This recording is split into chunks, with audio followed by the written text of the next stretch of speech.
Hakuna mtu yote kunitoa mimi Yanga. Mimi Yanga najua kabla wote walikuwepo. Unasema sasa hivyo. Wote kila mtu alikuwa kwao. Jana nimesema Nyampipi, ongezea na Nyantulinga. Wote. Sasa utanielekeza mimi Yanga. Yanga kwetu. Mimi Yanga sio kama niko pale kwa bahati mbaya unajua. Wengi wako pale kwa kufluke. Mimi Yanga siko kwa kufluke.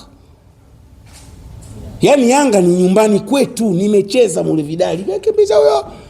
Ya ibovu mimi nachezea Yanga. Ndio ya ibovu nachezea Yanga. Wao bado kwa kila mmoja yuko kwao. Hajui chochote kuhusu Yanga. Ukisema Fred Felix Minziro, mtafuteni. Majeshi, mtafuteni. Abedi Mziba yupo. Juzi nimeona na Yanga kule Ahli. Mtafuteni Charles Boniface Mkwasa. Hawa wakati wako kwenye peak, mimi ndio nakuwa. Ahmed Yamasha yupo. Wengine wamefariki maskini. Kina Chama, kina nani? Hussein Idi nimeambiwa yupo. Joseph Fungo yupo. Kwanza nawataja wale wote wajua. Hamiskinye yupo. Wale wakati mimi nakuwa, yani naanza kujua baya na zuri, ndio mastaa pale. Ukisema ngoja nimalize Sheikh. Jambo kubwa unaweza usiwe na haraka. Wale kila mmoja ajua Masha chumba chake Minziro chumba chake cha kwanza. Ukipanda tu kwenye ngazi ghorofa ya kwanza kushoto. Baadaye akahamia mtaa Muhoro. Jangwani na Muhoro, huyu mdogo wangu Bakari nyumbao anaangaliana nao. Muhoro na huku Kongo huko Jangwani. Kakaa zaidi ya miaka 10-15. Boniface kakaa Mtandovu. Charles Boniface. Wachezaji wengi wa Yanga kwa kakari yako zamani. Wananielekeza mimi Yanga. Ni mambo tu ya wengine, mambo ya kiriski basi. Mimi pale kwetu. Yaani kwetu, sio kwetu kwa kudo, kwetu. Wazazi wangu wameitumikia ile klabu kwa uadilifu na uaminifu mkubwa. Na mimi nimeitumikia Yanga katika kipindi changu kwa uaminifu na uadilifu mkubwa. Hasa mtu akiniambia sio Yanga kwa sababu tu nimetoa maoni ambayo yeye amfresh. Mimi kwanza sipendi kufresha watu. Mimi napenda kuwakera watu. Yaani kwanza hiyo ndio sifa yangu. Yaani tukani nianze kufresha watu wote, sipendi. Kwanza kwa nini nifresha watu wote? Nitakuwa mnafiki. Unapotoa maoni, ndugu zangu wana habari, lazima utegemee kupingwa. Kwa mimi siwezi kuwazuia kusema mimi sio Yanga. Waache waseme. Lakini nani atakayemvika paka si kengeli akuja kuniambia bwana, yani mfano level ya juu. Hawa wengine hawa wadogo acheni waseme tu wanapayuka ni Yanga. Kuliko wao, sio Yanga kuliko wao.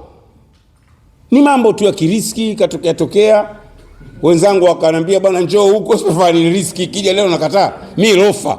Kataa wewe kuja bwana tena wakati ule viongo Yanga mambo ya kiriski niacheni bwana. Ni Yanga. Nimecheza jana nimeisema. Yanga marehemu Tazan kesi alianzisha, kulikuwa na Yanga kubwa ile A. Yao kina mlowataja hapo kila mmoja. Afu kuna Yanga B. Yanga B wamecheza Kampira kiongozi mulizeni yule Ahmed Kampira. Alikuwa captain wa Yanga B. Yupo mtoto wa Mzee Mzimba. Muulizeni Yanga B, alafu kuna Yanga Kidis, kaka zetu. Alafu kuna Kidis haikuwa itu kids. Inaitwa ndio kwa hivyo Kidis ndio raha yake, sio kids. Yanga Kidis chini ya marehemu Tazan. Alafu kuna Yanga Digidigi au chini ya miaka 10. Mie ndio kapteni. Ndio kapteni mimi. Hawa wananielekeza mimi Yanga. Kuna mtu sio katoka juzi Rombo, katoka si Nyantilimba ananielekeza mimi Yanga. Kweli? Haki hiyo mimi nimecheza Yanga digi 80s na zima pale tuna ratiba iko vipi? Tunaanza sisi saa 8 mpaka saa 9. Saa 8 mpaka nadhani 9 kasoro tulikuwa kama dakika 45 tu. Mchana jua kali. Mama yangu ape bwana Haji mdogo wa mtoto wangu atake kucheza kwenye jua. Tazan anasema ataliweza huyo. Marehemu Tazan anakuwa rafiki mkubwa sana wa marehemu wa Fred Felix Minziro. Marehemu. Kundi lao watu watatu. Fred Felix Minziro, Alan Shomari na Tazan Kesi walikuwa kundi la watu watatu. Kocha wetu Tazan, tunaanza sisi wanakuja Yanga Kids, wanakuja Yanga B saa 10 wanashuka kina General Mkambi. Pale wanashuka wale. Kambi anakuja anafunga viatu. Kinye goalkeeper, wananielekeza mimi. Kinye na kama zoe bana train. mpaka 12 analoa jasho goalkeeper, lakini analoa pale golini kazi anaoifanya. Kuja mtu anakapata riziki na nielekeza mimi Yanga, anapata haki ya kuniambia mimi sio Yanga. Kwa hiyo Yanga yake baba yangu kafunga kila aina ya magoli pale, apiga chenga uwanja mzima, anarudia anafunga. Kitwana Manara kaanza kwa goalkeeper, Kasim Manara kaanzia pale. Leo nani anielekeza mimi Yanga? Okay, kwa mbona mimi sio Yanga? Kwa hiyo lililosema la uongo. Sawa, mimi sio Yanga. Mimi Coast. Sawa, lilolisema la uongo. Pingeni hoja. Mimi nitegemea wote watakuja na hoja, hii uongo hii. Unanipinga kwa sababu mimi sio Yanga. Wewe Yanga. Wewe Yanga. Ya baba yako ile. Swali lingine. Naam. Ngoja sasa tuende kwa wengine Naam. Ulifanya interview juzi na mbona muulizi maswali yanayohusiana na Qur'ani hata jiji ama washinda mwenzenu? Nitakuja wapi? Ulifanya interview juzi na Crown ukasema viongozi wa Young Africans waache kujifanya miungu watu, wasikilize ushauri. Watu wakajiuliza Haji Engineer ni rafiki yake, ni mdogo wake, Khalid ni rafiki yake, ni mshikaji wake pia. Kauli hii imezua gumzo kwa watu wanaamini. Kwanza nadhani mmechukua keki pande tu. Anzeni ile mwanzo interview. Nimezungumzia wote. Na sio viongozi wa mpira tu, hata wa siasa. Na nikasema na mimi kwa sababu ni sehemu ya viongozi, tusijione miungu watu. Challenge yetu kubwa yetu sisi, baadhi ya viongozi wetu sisi, tunadhani, narudia, kuwa kiongozi wewe ni alfa na omega. Tunadhani kwamba sisi ni malaika. Tunadhani kwamba hatukosei. Sikusema, sikuwa specific kwamba fulani na fulani. Wote, viongozi wa club zote, viongozi wa TFF. Kwani mimi nilifungiwa na viongozi wa TFF? Walinifungia Yanga? Ni basi tu, ni kwa sababu hata kukosolewa, hata kuambiwa. Ni dhana. Hata viongozi wa kisiasa. Mama Samia kila siku anaimba huo wimbo kwamba kuwa kiongozi hakukufanyi wewe kujua kila kitu.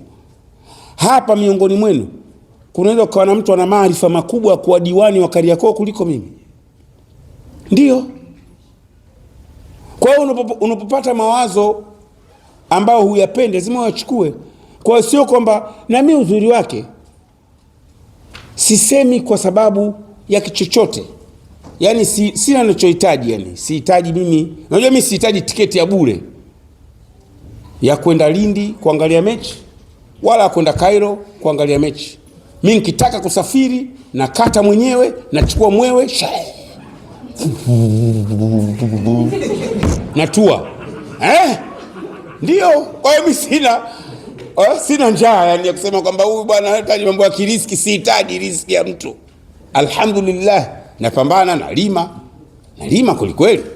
Kwa hiyo riziki ninayoipata kidogo, raha zangu, na mechi kushuhuda naondoka, tena nitaondoka na ndege ya kukodi, mkenge nitamchukua. Nitakwenda kuangalia mechi ya Yanga na Simba nikiwa na jezi yangu ya Yanga, nione kuna mwananchi yote atakayenizuia mimi.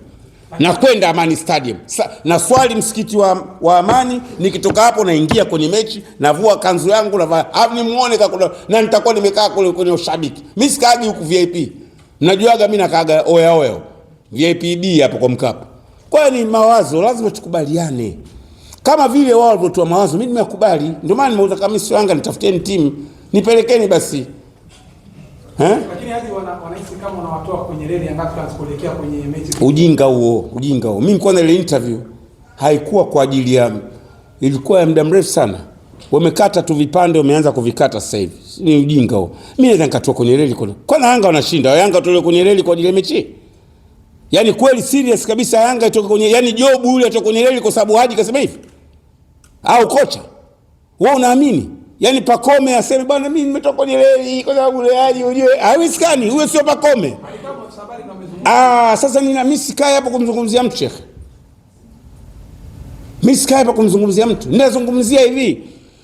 Ni kweli unaamini Diara atoke kwenye reli kwa sababu Haji kasema hiki? Kweli? Unaamini? Ni watu wanatengeneza hizo story kunigombanisha na watu. Na ukisoma comments, over 95% ya wanayanga wanajua nilichosema ni sahihi.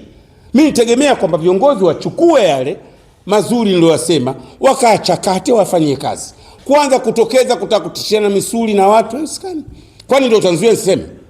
Wewe ushaniambia mimi sio Yanga. Nikikaa pembeni kwa mfano hapa mimi sio Yanga, wewe mimi sio Yanga. Nikisema utanzuia? Unaweza kuja kunipiga? Haiwezekani shekhi. Serious kabisa.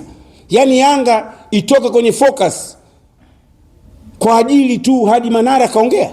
Yanga gani hiyo? Ndio nakwambia wageni wa mpira hawajui chochote. Yanga itoke kwenye focus kwa sababu Haji kaongea? Sio Yanga hiyo. Yanga ninaijua mimi. Kuda dadeki. Yanga. Yanga Afrika. Yanga haiwezi kutoka kwa ajili ya maneno ya mtu. Yanga ni klabu ya wananchi. Haiwezi kutoka kwa sababu wewe umesema. Mimi nilipokuwa msemaji wa Simba, kuna mtu alikuwa anawakera Yanga kuliko mimi. Kuna mechi wale Yanga niliwapiga maneno hatari. Wale kapata goli akafunga nani namba 6 wale? Mauya. Nje ya box. Yanga wakawa wananifanyia dhihaka. Mbona hawakutoka kwenye mechi? Kwa maana nilisema maneno magumu.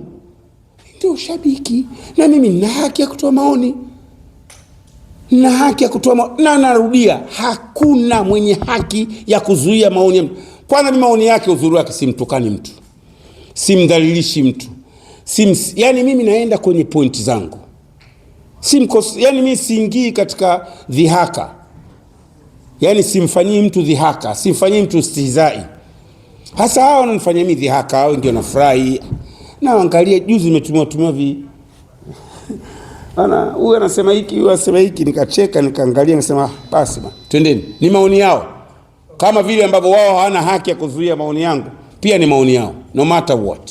Neno lako kuhusu Simba kwa katiba mpya serikali kwa kabidhi Simba, sababu tumeona Simba walikuwa kama wanavuruga pakati mkundi nini, lakini juzi serikali kupitia waziri mwenye dhamana. Unajua challenge ya Simba nikisema hapa, nyie mnaenda kuandika, sinajibu hapa, naombeni muweke na lile swali. Yaani wewe uweke swali. Usiweke tu majibu yangu. Ukiweka majibu yangu, mara nyingi wanasema huyu kutwa kutuzungumzia. Mimi siwezi kuzungumza, mimi mwananchi. Lakini nina haki ya kuizungumza kwa sababu ni klabu iliyoko nchini kwetu. Nimefurahi waziri kutaka ile jambo mchakato uende haraka, na kama mwana michezo ni jambo jema. Lakini unajua challenge kubwa ya Simba, kuna mtu aliwahi kuwa pale madarakani katika nafasi kubwa tu tofauti. Mimi kwa uzoefu wangu, sababu nimekaa pale, nimeishi pale miaka 6-7 nadhani, na pale ndo nilipotengeneza jina langu na nikaanza kutengeneza taasisi. Unajua mimi baadaye nikaifanya nafasi ya usemaji, sio msemaji tu, usemaji ukawa ni institution. Yani ile usemaji baadaye ikawa ni taasisi inayojitegemea. Nikaifanya mimi, ndo nimefanya. Na ndio maana baada ya mimi press yangu ya Crown juzi, nchi nzima inazungumzia topic moja tu, kwa sababu kuna mwanamume kasema. Yani pamoja kwamba nimekaa muda mrefu sijazungumza, nimesema maneno machache tu, lakini tayari nchi nzima kila mmoja anatafuta pa kutokea kwa ajili yangu mimi. Hata mimi niwaambie wenzetu, mimi nawafahamu uzuri. Mimi ujue, pengine katika level za kiuongozi ndio binadamu pekee, ukiacha makocha na wachezaji, kuhudumu katika club zote mbili pekee, na pengine hatatokea mwingine. Sidhani. Kwa hiyo nazijua vizuri hizi clubs zote mbili. Challenge kubwa ya ndugu zangu ni kwamba wakati mwingine tunamtupia lawama Mohamed, tunamtupia lawama si nani. Pale kuna mtu pale ndio anawaharibu. Na mabadiliko haya ya katiba ambao nakwenda kuwasimamia yatamfichua mwenyewe huyo mtu. Mohamed tunamlaumu tu. Unajua Mohamed tofauti yake na Ghalib ni moja. Ghalib sio mzungumzaji. Neno lake ni moja tu, Yanga bingwa. Mohamed kidogo msemaji. Kwa hiyo kusema na sisi wana Yanga hapo ndo tunapata nafasi lakini wote wawili